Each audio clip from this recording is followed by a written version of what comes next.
makikita pa rin ang Temple of Venus and Roma. So in 121 to 141 AD,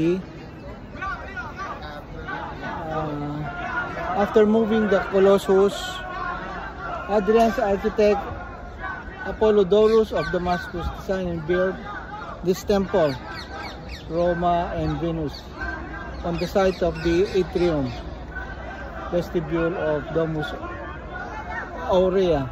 It was a double-fronted temple.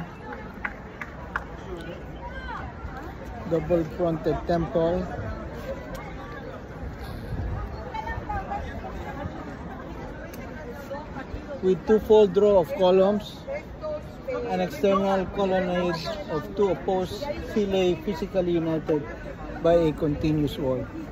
So yan po yung makikita nating mga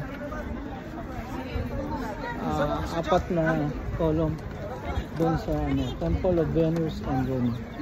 So yan po ang ating report pagpatuloy dito sa Rome, Italy. Maraming salamat po.